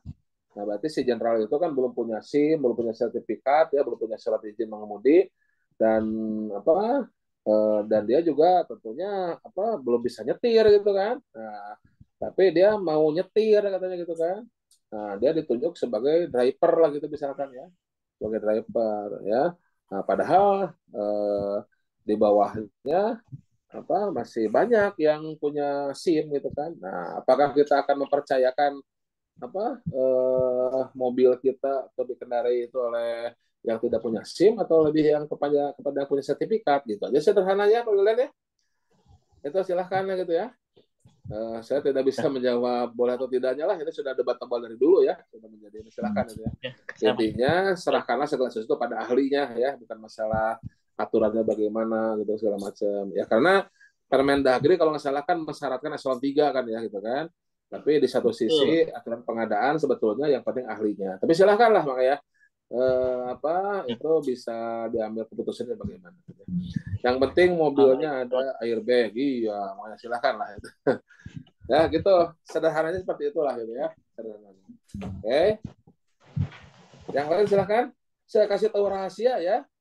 Apa kalau ini rahasia tapi ya jangan dibilang-bilang ke yang lain ya, ini rahasia kita apa kita aja ya sama 74 peserta ya.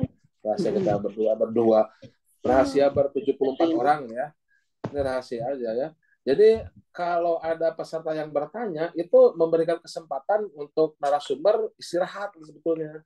Nah, jadi tolonglah ini ya, sudah bicara 1 jam ini, berikan saya kesempatan untuk minum dengan bertanya itu sebetulnya. Ini rahasia aja. Ya silakan kalau ada pertanyaan ya. Silakan.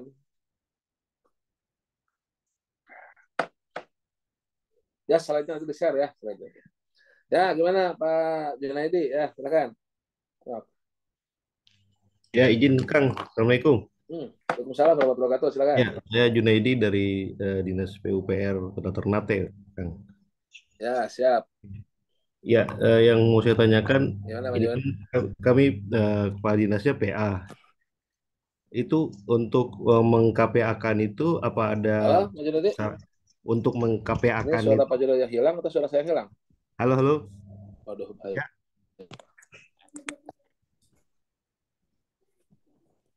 Halo. Dengar kan? Halo, ini suara saya hilang atau suara Pak Junaidi yang hilang ini? Halo. Oh, suara saya hilang. Suara saya terdengar? Ada Kang. Silakan, silakan. Ya. Ini yang mau saya tanyakan itu apa kriteria apa saja untuk seorang PA bisa meng-KPA-kan gitu? Apa dari banyaknya paket atau gimana gitu? Jadi di kami itu PA-nya Oh, kan kalau mau di KPA-kan nggak pakai PPK, jadi di KPA-kan gitu. baik. Iya. Baik, itu sebetulnya hak prerogatif dari PA ya, ibaratnya kalau presiden tuh hak prerogatif presiden lah ya, hak prerogatif PA. Dalam artian yaitu manajemen internal. Ya Oh, kalau apa secara sekilas kalau di daerah PA itu ke kepala dinas. Ya secara sekilas sih kepala dinas ya tentunya akan banyak urusannya terkait lebih ke strategis ya, lebih ke iya. strategis, lebih ke apa kebijakan. Ya top manajemen lah, lebih ke jangka panjang, lebih ke koordinasi gitu kan, kebijakan gitu ya. Sedangkan pengadaan itu kan nampaknya lebih banyak taktis dan operasional Iya. daripada strategis ya. Nah, itu ini kalau secara umum ya, tapi kalau memang PA-nya kepala dinasnya masih mau ngurusin pengadaan dan masih mampu ya silahkan saja, itu hak prerogatif dari kepala dinas gitu Pak Jun Iya, ya. siap. Terima kasih, Kang. Nah, Iya. oke, salah berwawabarakatuh. Baik, oke.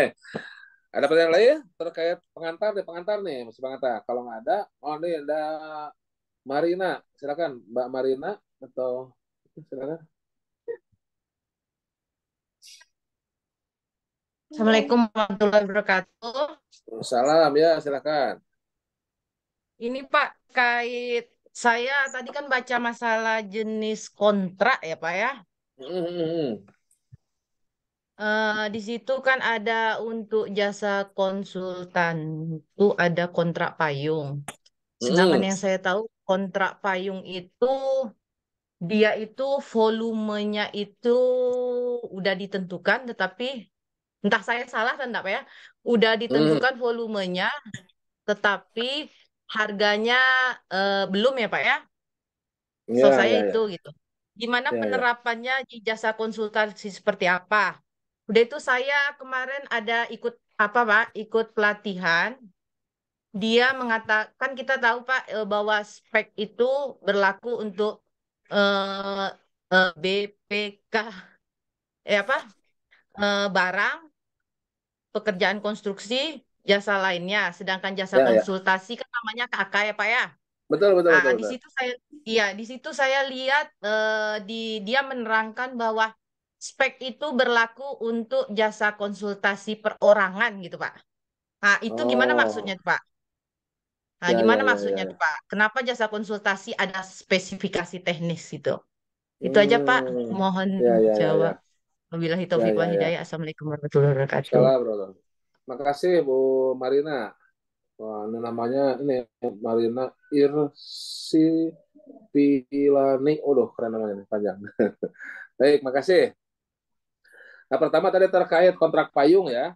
Nah, kontrak payung kalau aturan sekarang di Perpres dan Perlemnya itu diberlakukannya itu hanya untuk konsultan non konstruksi ya, hanya untuk konsultan non konstruksi.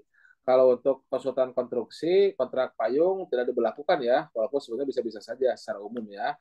Nah, tadi pertanyaan Bu Marina, bagaimana nih penerapan kontrak payung nih? Ini nanti di bagian kontrak tapi ini ya, ini sudah kontraknya nggak apa-apa lah, loncat ya.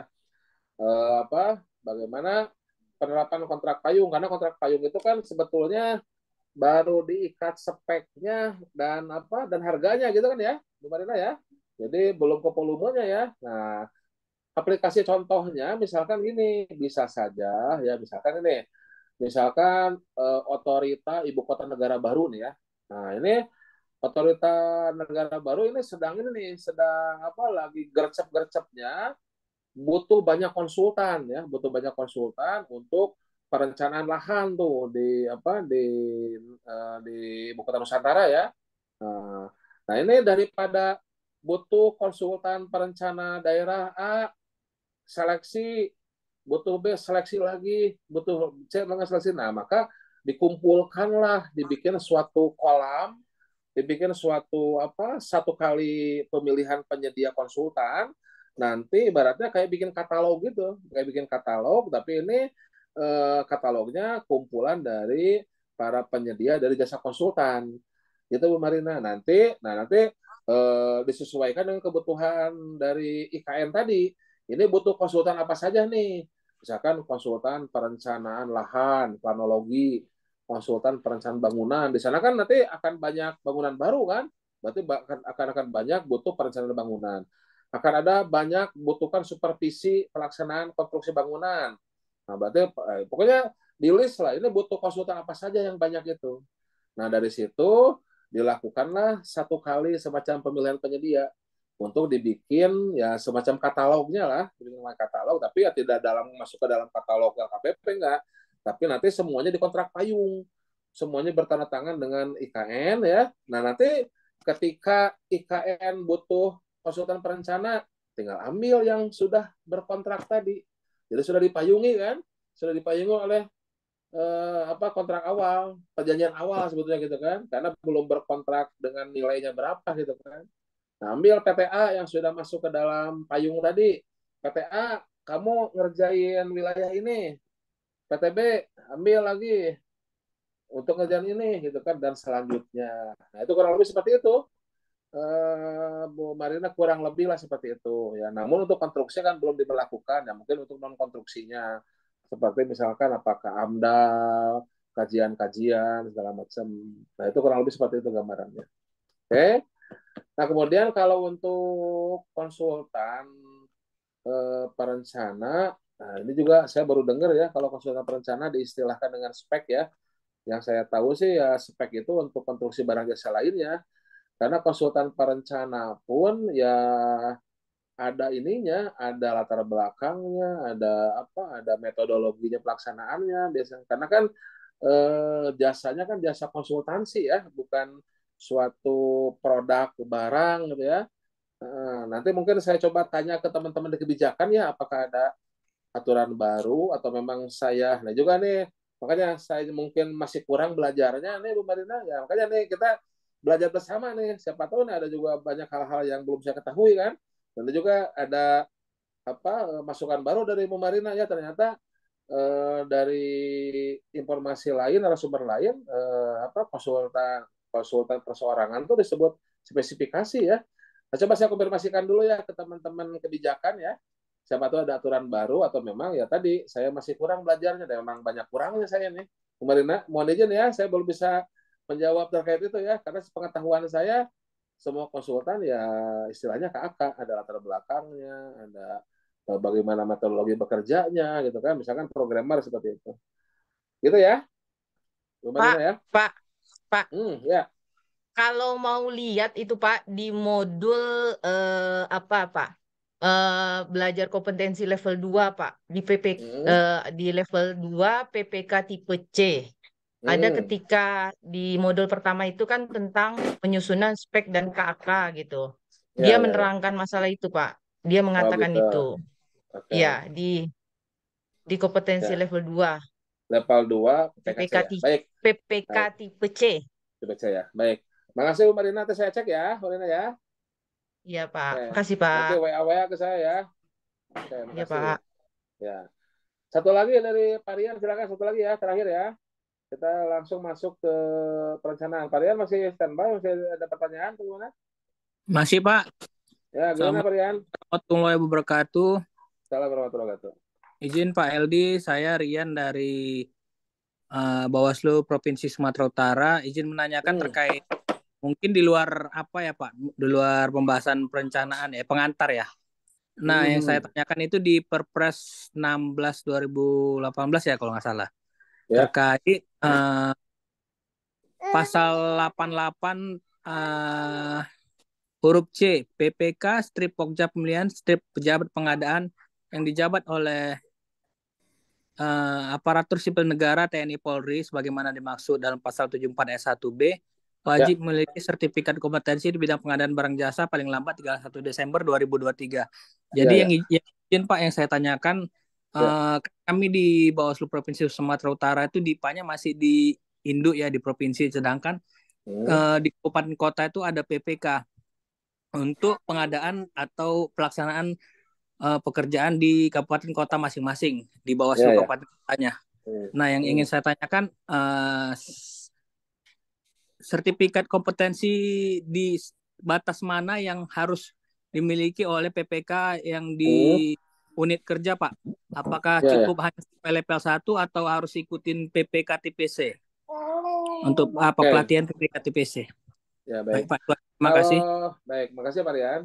Jadi gini, level 1 itu memang belum mencakup pembelajaran terkait membuat spek, membuat HPS gitu ya, membuat draft kontrak. Jadi level 1 itu belum sampai mampu membuat itu, melaksanakan itu ya, baru ibaratnya pengetahuan peraturan ya, pengetahuan umum gitu ya.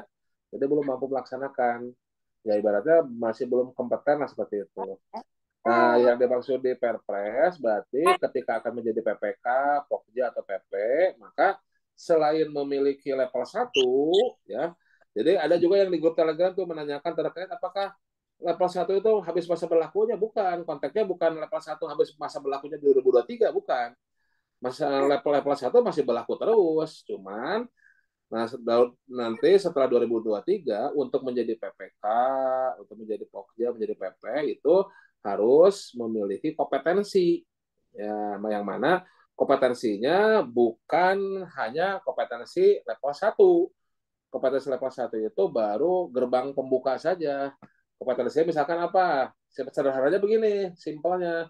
PPK kan tugasnya nyusun spek, HPS, draft kontrak, maka harus punya kemampuan untuk menyusun spek. harus punya untuk menyusun HPS, menyusun draft kontrak, terus pelaksanaan kontrak tadi kan tugasnya di pelaksanaan kontrak harus apa punya kompetensi untuk mengelola kontrak, memanage kontrak, terus punya kompetensi untuk menilai penyedia dan sebagainya seperti itu. Nah itu tidak ada di level 1. Oke, nah nanti silahkan dilihat ada apa di Pusdiklat yang lebih mengetahui ya itu nanti ada modul-modul ataupun ada kemasan-kemasan pelatihannya gitu kan ada berdasarkan okupasi PPK kan PPK tipe C tipe A tipe B gitu kan itu berarti untuk PPK gitu misalkan ya nah kalau kita pelatihannya level 1, 2, 3, 4 itu sebetulnya untuk japung. Jadi japung pengadaan ya, japung pengadaan itu yang muda itu yang pertama itu kan level 2 kan, muda level 3, madya level 4. Nah, itu japung itu ya itu bisa menjadi apa? Bisa menjadi pokja, bisa jadi PPK, bisa jadi pengadaan ya karena kan namanya japung ya silahkan. Termasuk juga dari hulu ke hilir membuat perencanaan sampai ke serah terima pekerjaan. Nah, tinggal nanti di level kita bicara japung ya. Kalau tadi bicara personil lainnya. Berarti personil lainnya itu selain japung yang menjadi PPK. Misalkan di TNI Polri itu selain japung tapi dia jadi PPK. Ya di Bawaslu misalnya bukan bukan japung tapi dia jadi PPK, jadi Pokja. Nah, itu namanya personil lainnya gitu kan. Nah, itu dia harus kompetensi, dia harus punya kompetensi juga. Tapi ketika dia sudah japung, maka itu dianggap sudah punya kompetensi karena kan sudah melihat, karena kan sudah apa? Sudah melakukan pelatihan tadi level 1, level 2. Nah, cuman nanti Japung Muda itu ya mungkin baru pengadaan yang sederhana karena Japung Muda hanya dapat pelatihan level 2 itu level 2 itu hanya bisa untuk ataupun dilatih untuk pengadaan yang sederhana. Kalau level 3 Japung muda itu untuk pengadaan yang tidak sederhana tapi tidak kompleks juga. Itu untuk di level 3. Nah, itu kalau di konversi ke personil lainnya itu mungkin PPK ya PPK yang apa personil lainnya PPK itu. Nah, itu ada di level 3 tuh seperti itu ya. Mungkin PPK tipe B lah misalkan ya, tapi kalau tipe C itu di level 2 yang sederhana gitu. Gitu kurang lebih apa kiri kanannya gitu ya. Pak siapa tadi? Silakan ya. Itu kurang lebihnya ya, Kalian ya. Oke, siap. Makasih. Makasih, Pak. Jadi intinya ditegaskan lagi bukan berarti level dasar itu habis masa berlakunya di 2003 bukan. Tapi untuk menjadi PPK, untuk menjadi Pokja, untuk menjadi pejabat pengadaan itu harus kompeten. Nah, itu tersangkut juga dengan pertanyaan tadi ya dari siapa Pak Wildan atau siapa yang masalah seseorang yang tidak punya sertifikasi jadi PPK ya ini gimana gimana jadinya tidak punya kompetensi mau jadi PPK gitu kan sudah jelas-jelas kok sebenarnya aturan itu juga nyangkut ke sana bahwasannya ya apa yang jadi PPK pejabat pengadaan pokoknya itu harus punya kompetensi seperti itu ya itu ya nah memang di Perpres ada masa waktunya 2023 seperti itu ya yang mudah-mudahan tidak diperpanjang lagi lah gitu kan masa kita terus-terusan memberikan apa pekerjaan kepada bukan ahlinya kan nah, tinggal tunggu kehancurannya gitu ya atau memang kita sudah hancur lebur nah, harus tetap positif ya oke kita lanjut dulu ya lanjut kita sekarang ke apa sesuai dengan permintaan teman-teman yang mau ujian P3K tadi dasar-dasarnya udah ya yang teman-teman yang sudah senior sabar dulu ya. Pertanyaannya malah banyak ini ya. Yang teman-teman yang masih pemula juga jangan ragu untuk bertanya silakan ya. Nggak apa-apa ya. Jadi ini pertanyaannya didominasi sama ini sama apa? Sama hal-hal yang di luar ini. Oke. Nah, mana tadi ya? Nah ini. Sekarang kita masuk ke kisi-kisi yang pertama yaitu ini kan apa tadi? Nah ini identifikasi atau review kebutuhan dan penetapan barang jasa. Nah, ini ada penetapan barang jasa di awal tadi kan kira sudah ada gambaran ya kita harus bisa menetapkan apakah ini barang, apakah ini konsultan, konstruksi atau jasa lainnya ya ini program barang jasa. Nah sekarang kita lihat juga bagaimana kita mengidentifikasi atau mereview kebutuhan. Nah ini di modul perencanaan ya. Nah, jujur saya tidak pernah ikut ujian P3K ya. Jadi ya saya tidak tahu soal P3K itu bagaimana, tapi intinya ya saya menjelaskan secara keseluruhan saja ya, berdasarkan materi dari unit kompetensi perencanaan. Cuman tidak semuanya, kan ada berapa, 7 ya perencanaan itu, jadi kita hanya identifikasi kebutuhan, nyusun spek dan HPS. Nanti yang ke bawahnya nggak perlu ya. Nah, kita hanya identifikasi kebutuhan, spek dan HPS. Ini kan kebutuhan, penetapan barang jasa. Nah ini perencanaan ya. Oke. Nah jadi gini, eh, perencanaan pengadaan barang jasa ini secara keseluruhan ada 6 tahapan perencanaan ya. Kan tahapan umum pengadaan kan tadi ada 3, perencanaan, persiapan, dan pelaksanaan. Tadi saya lebih banyak membahas di dalam persiapan kan, persiapan pengadaan ada bikin spek HPS, ada kontrak persiapan pemilihan, ada review, ada pembuatan doktil, pelaksanaan pemilihan, proses tendernya dengan tadi purchasing,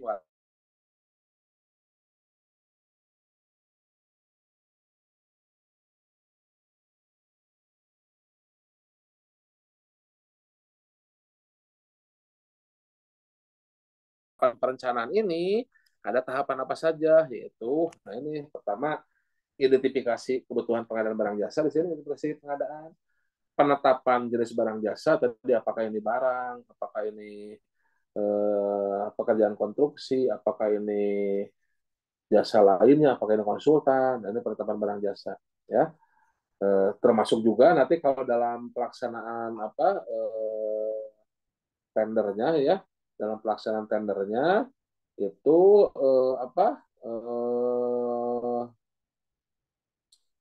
pelaksanaan tendernya itu KBLI dan KBKI-nya, mohon maaf, ada KBKI dan KBLI-nya penetapan itu ya, ada penetapan KBLI dan KBKI seperti itu dalam penetapan jenis barang jasa. Kemudian penetapan cara pengadaan. Nah, cara pengadaan apakah swakelola atau ada swakelola, ada pemilihan penyedia. Nah, cara pengadaan. Kemudian apa pemaketan dan cara konsolidasi ya. Nah, konsolidasi. Kemudian waktu pemanfaatan dan anggaran pengadaan. Nah, ini adalah Ini adalah tahapan-tahapan dari perencanaan pengadaan, tahapan keseluruhan. Oke, ya. Nah, sekarang pertama di dalam konsep perencanaan ada kapan kita menyusun perencanaan WEN-nya dulu, WEN perencanaan pengadaan. Jadi ini terkait identifikasi spek dan HPS ini di tahapan perencanaan, dan sedikit banyak kita harus tahu dulu kapan kita melakukan perencanaan. Pertama, kita melakukan perencanaan kalau di APBN maka bersamaan dengan pembahasan RUU APBN dengan DPR. Oke, itu ya, setelah nota keuangan ya dan RAPBN ditetapkan. Nah, ini kapan perencanaan untuk APBN dilakukan. Kemudian kapan untuk APBD? Ini ketika pembahasan Raperda APBD. Saya ulangi ya, kalau untuk APBN itu pembahasan RUU APBN jadi dibahas APBN-nya, kalau di daerah berarti pembahasan APBD.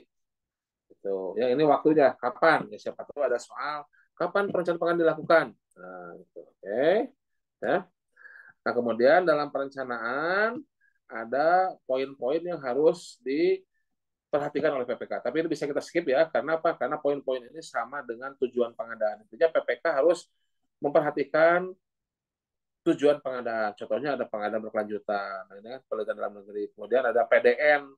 Nah, ini plus 40%. Nah, ini terkait PDN. Nah, ini sama dengan tujuan pengadaan. Nah, sekarang kita masuk ke identifikasi kebutuhan. Yang ada dalam kisi-kisinya nih, yaitu kita mengidentifikasi kebutuhan ya. Nah, apa yang harus ataupun yang harus kita perhatikan dalam identifikasi kebutuhan. Kita lihat modulnya aja yang lebih ini ya, yang agak lebih yang lebih detail. Nah, ini modulnya. Kita lihat sebelum ke spek ada identifikasi kebutuhan. Oke. Apa saja yang kita perhatikan dalam identifikasi kebutuhan. Oke.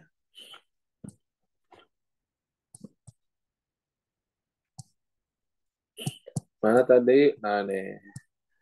Oke, kita lihat. Nah, ini sudah. Nah, ini. Nah, ini nih. yang dikisi-kisi ini. Nah, jadi yang paling awal dalam pengadaan, kita harus tahu yang dibutuhkan oleh user itu apa sih? Yang dibutuhkan oleh apa? Yang dibutuhkan oleh PA itu apa sih? Nah, untuk mengidentifikasi kebutuhan itu, nah ini yang poin pentingnya nih, ya mungkin muncul gitu ya. Apa yang harus diperhatikan dalam mengidentifikasi kebutuhan? Nah ini, pertama prinsip efisien, yang lebih bagus di slide dah sebetulnya. Nah ini tadi, nah ini prinsip efisien ya, pengadaan berkelanjutan, ya, prioritas kebutuhan, barang jasa dalam katalog elektronik, konsolidasi, dan barang jasa yang sedang dimiliki. Nah, prinsip efisien efektif itu bagaimana? Nah, tadi kan efisien itu kan kita harus bisa berhemat ya, ataupun kita harus bisa memaksimalkan sumber daya yang ya bukan terbatas, tapi sudah dibatasi. Sumber daya anggaran sudah terbatas dengan pagu, gitu kan ya. Sumber daya manusia terbatas, japungnya sedikit. Makanya sekarang ada pembukaan P3K. Sumber daya waktu kan kadang ya waktu tender tuh mepet-mepet. Sekarang kayak IKN tuh ya Desember harus sudah selesai. KPU juga Desember harus sudah selesai karena nanti Palantin mau pemilu kan mepet-mepet. Sumber daya terbatas tuh. Sumber daya waktu, sumber daya manusia, sumber daya anggaran dibatasi semua. Nah, bagaimana bisa menghasilkan sesuai kebutuhan efisien itu efektif ya semua hal yang kita buat itu gimana caranya agar yang dibutuhkan user dapat terpenuhi ya. Mau pemilu, nah gimana suara-suaranya sekian juta bisa terpenuhi.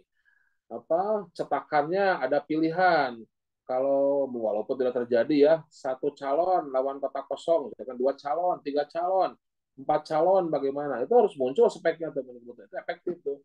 Nah, sampai 5 calon, 6 calon bisa nggak? Ini sampai 5 kayak maksimalnya kalau dari KPU ya. 5 calon bagaimana? Ukuran kertasnya untuk yang apa? Untuk yang tunanetra bagaimana ya? Yang dari Bawaslu tuh ya pasti hafal ya. Untuk yang tunanetra bagaimana caranya? Di luar negeri bagaimana? Nah, itu efektif tuh mencapai tujuan. Nah, itu ketika kita mengidentifikasi kebutuhan, kita harus melihat efisiensi dan efektivitas. Itu maksudnya. Oke, ya. Tangkap ya.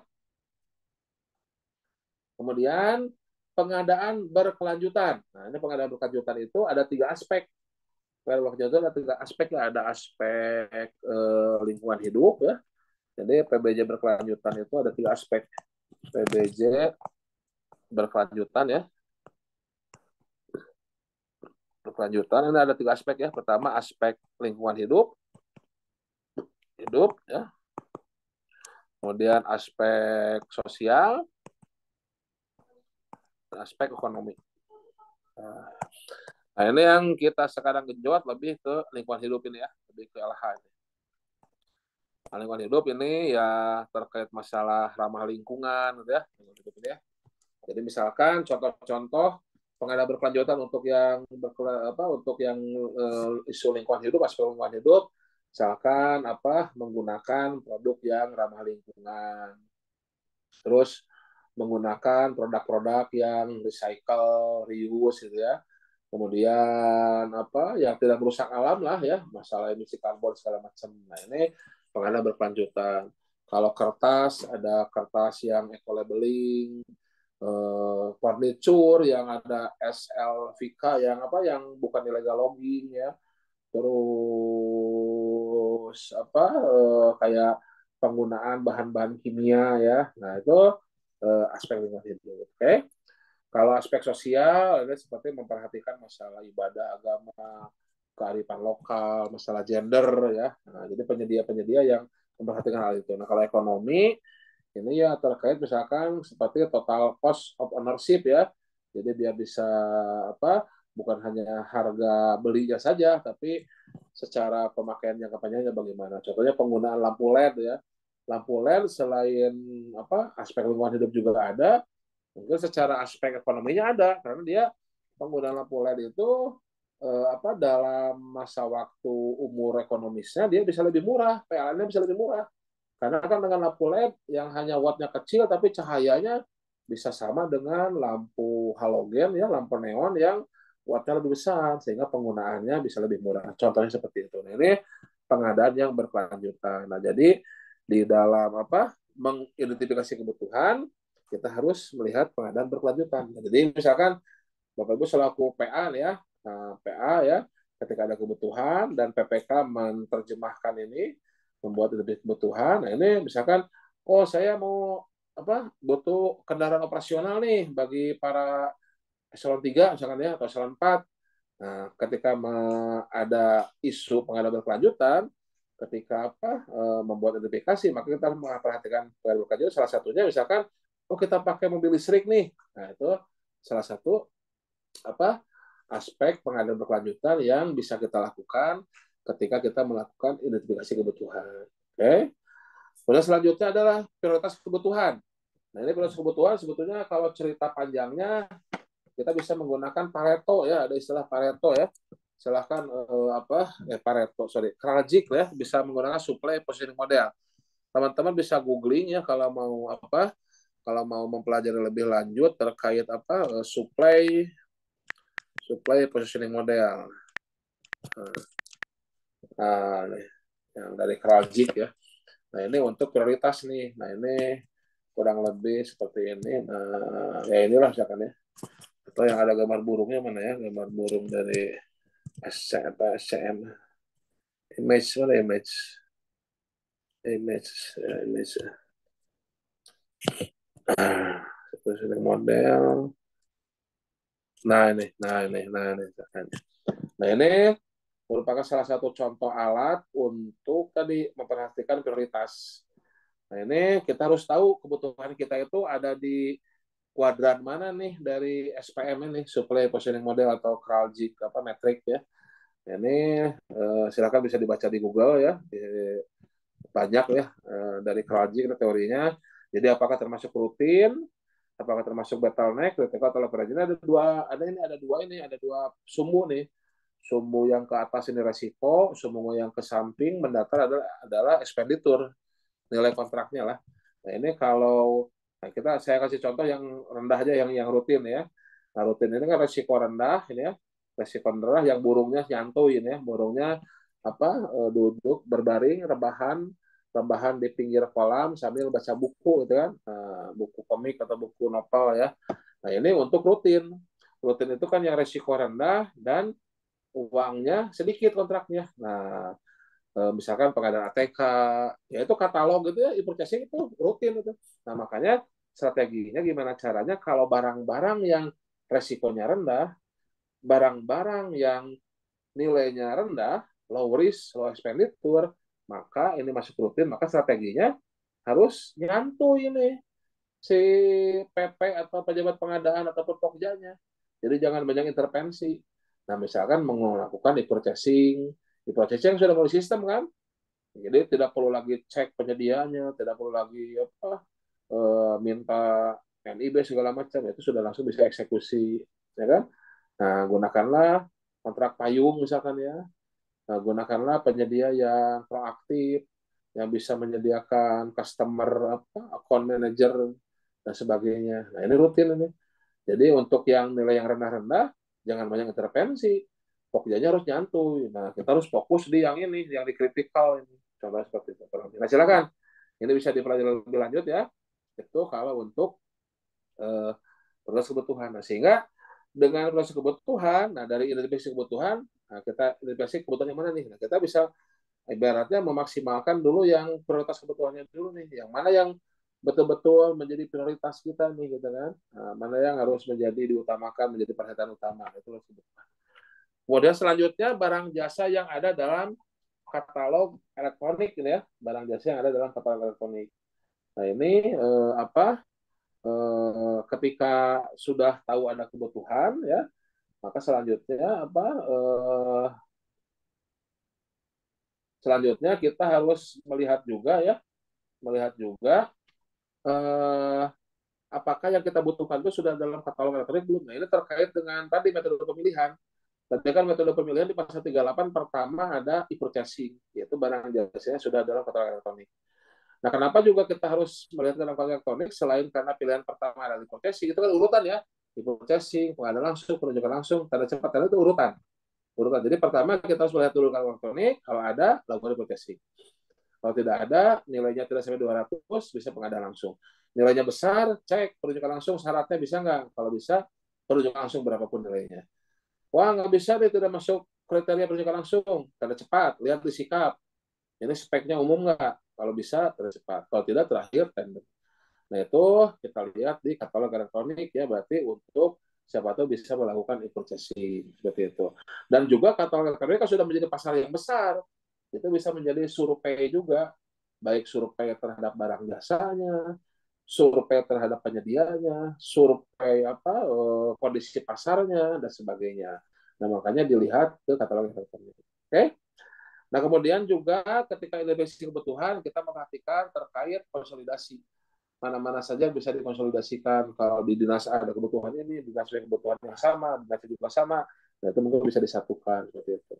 Nah, yang terakhir juga ini penting, kadang juga kurang diperhatikan, tapi ya, yaitu terkait dengan barang jasa yang sudah dimiliki atau dikuasai oleh dinas ya atau organisasi tersebut. Dalam artian ya kalau misalkan mau beli mobil, nah beli mobil sudah ada mobil yang lama yang lama mungkin bisa diperbaiki ya. Nah, daripada semuanya beli ya mungkin sebagian bisa diperbaiki dari mobil-mobil yang lama. Nah ini ya, jadi ini adalah hal-hal yang harus diperhatikan ketika kita melakukan identifikasi kebutuhan, kita melakukan kebutuhan. Nah ini detailnya, silahkan bisa dibaca di modulnya ya, bisa dibaca di modulnya. Nanti apa yang dibutuhkan di grup Telegram aja silahkan ya.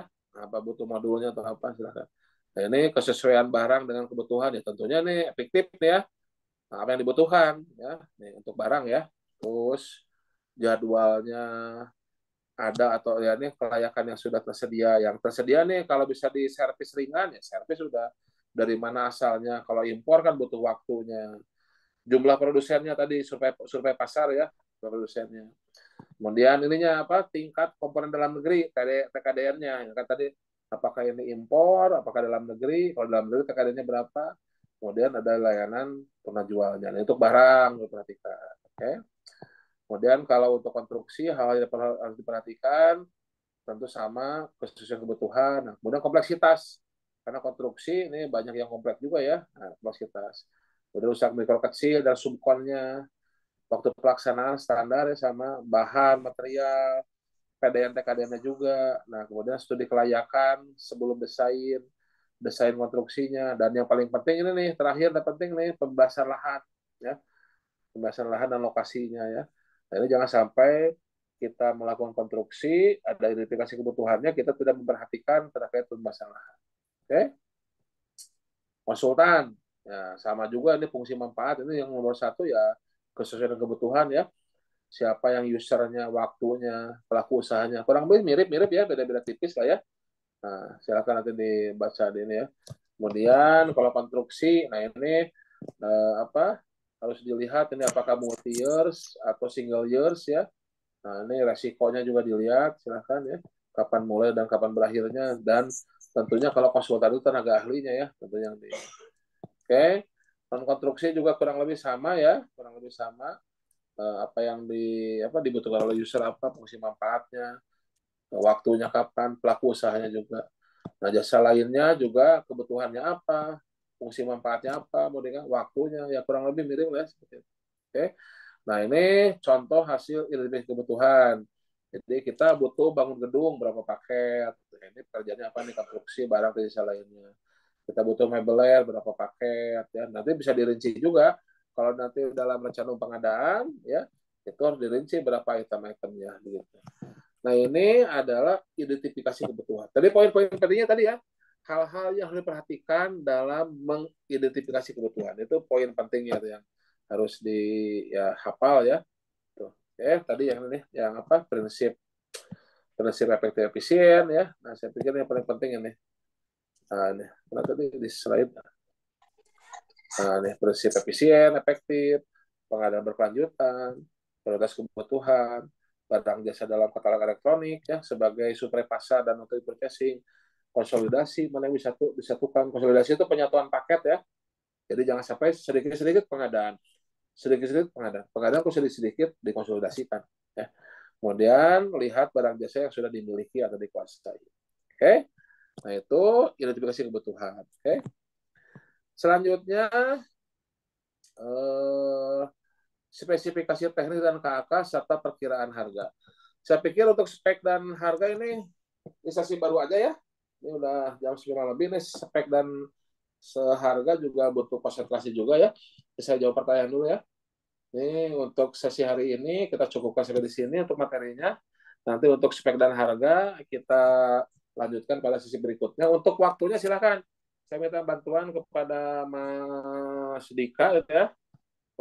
Mas Dika ataupun ya teman-teman yang lain silakan ya.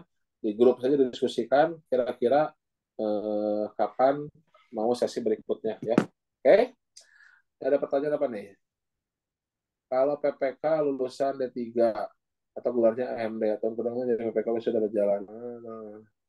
Bagaimana secara belajar PPK puasa atau aduh ini saya kalau terkait hal ini mendingan ke auditor ya Pak ya. Pak Arya ya, ini saya kurang kompeten kalau terkait apa ini bagaimana satu tidaknya ya. Ini bisa ke auditor ya Pak Arya ya, silakan ini. Ya, untuk memastikan ini ya. Tapi terkait persyaratan PPK ada di perlemnya ini ya, apakah harus S1 atau D4 ya, kalau nggak salah sih S1 atau D4 kalau nggak salah ya PPK itu ya. Tapi tolong lihat lagi di perlemnya ya. Nah, tapi kalau masalah sah atau tidak atau kerugian negara, ini wewenangnya bukan di saya kayaknya ya, itu harus ke auditor ya. Auditor silakan. Oke. Terkait kontrak payung, apa berlaku untuk jasa lainnya bisa ya. Yang kontrak payung siapa? Yang kontrak payung itu intinya ya kontrak yang berbentuk payung ya. Kontrak payung itu kan kontrak payung. Nah, di Bogor cocok kontrak payung karena sering hujan. Jadi kontrak payung itu adalah kontrak yang berbentuk payung. Jadi ini siapa tuh? Hendro ya. Nah, jadi kontrak payung seperti ini. Nah, ini. Nah, ini kan. Nah, ini kontrak payung nih. Kontrak payung. Jadi ini di sini si misalkan KPP ya. Nah, berkontrak payung dengan para penyedia e-katalog gitu kan. Nah ini kan, nah ini punya katalog. Nah ini berkontrak di sini. Nah berkontrak. Nanti di bawah ada user kan, ada user. Tadi seperti kata Bu siapa? Marisa dari siapa? Nah jadi di sini baru diikat spek dan harganya. Sudah diikat di sini. Nah baru di sini muncul volumenya. Saya perlu 100 di sini. Saya perlu ini baru sini. Silakan kata payung. Nah ini kata payung maksudnya seperti ini. Jadi kontrak yang berbentuk payung seperti itu. Atau yang kontrak payung sekarang juga lagi dibuat antara KPU dengan para penyedia nih.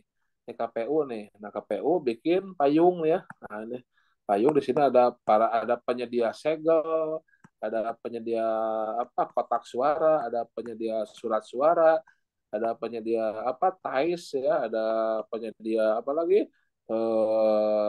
Tunanetra netra ya, alat bantu coblos tunanetra ya. Ada penyedia distribusinya. Nah, ini berkontrak dengan KPU nih. Nah, berkontrak. Nah, nanti PPK di KPUD nanti, nah, KPUD nih ya, di level KPUD. Nah, ini di sini nih. Oh, saya butuh surat suara sekian nih. Saya butuh apa? Alat bantu tunanetra segini nih. Nah, nanti eksekusi di bawah. Nah, di sini baru diikat itu spek dan harganya berapa. Begitu ya, Pak siapa tadi? Kontrak payung, ya, yang bertanya kontrak payung, gitu ya. Jadi apa? Kontrak payung ya bisa untuk IO ya berarti IO bisa saja kalau memang banyak ya perlu banyak misalkan di Kementerian Pariwisata tuh Pak siapa